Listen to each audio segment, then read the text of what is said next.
Chris, can you tell us a little bit about your role as a specialist nurse? I'm the lead nurse for the northern region of the Cleft and Palate service, the Newcastle end. There's lots of clinical nurse specialists throughout the country caring for families of children with cleft lip and or palate. This is normally picked up at the 20-week anomaly scan. We'll follow that family through caring for the mum and the father in the antenatal period and caring for the child and family, often up until the child's 20. It sounds like there's a lot of preparation and planning and adjustment time after scan before the baby's born. Is that a time when you would be involved with families? Yes, and adjustment's a really good word because families do have to adjust to this diagnosis that they've been given. Lots of parents, when they've been given this diagnosis, don't even know what a cleft lip is. So then we have to go into detail, and so that they can, formulate plans in their head and they fully understand what's going to be happening. Does everyone adjust in the time from scan to birth, do you think?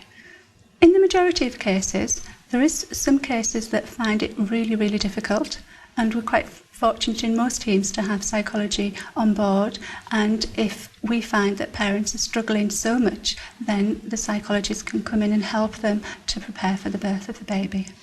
You as specialist nurses would do counselling with families to help them with that adjustment? Oh yes, we would identify any anxieties that parents have in that initial period and help them overcome those anxieties.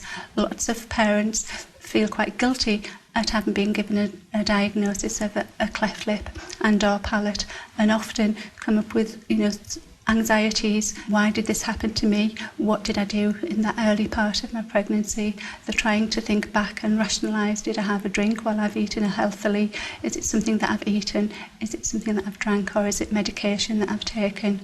And more often than not, it's none of these things, and our role is to reassure families and support them through that time. It is unfortunately just one of those things.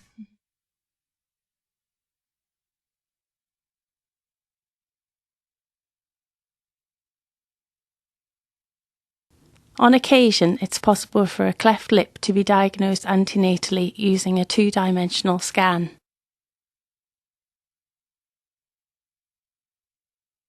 This might be during routine screening at approximately 20 weeks of pregnancy or at a later point in the pregnancy. In some parts of the country, it's possible for expectant mothers to undergo a three-dimensional scan.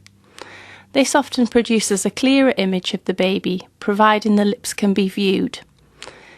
It means that more detail of the baby's cleft can be obtained. For example, whether the cleft is on one side or both sides, and how far the cleft extends into the lip and nose area. As technology improves over the next few years, it's possible that scanning will be able to provide more information about the cleft. When expectant mothers find out that their baby has a cleft lip, there can be a lot of upset and worry. Some parents report that they're glad that they've been able to know about the cleft before the baby's born. They say that the knowledge helps them to be prepared and to deal with some of the implications of the cleft before the baby's born. Some parents report that the knowledge means that they worry a lot and that the pregnancy is somehow spoiled.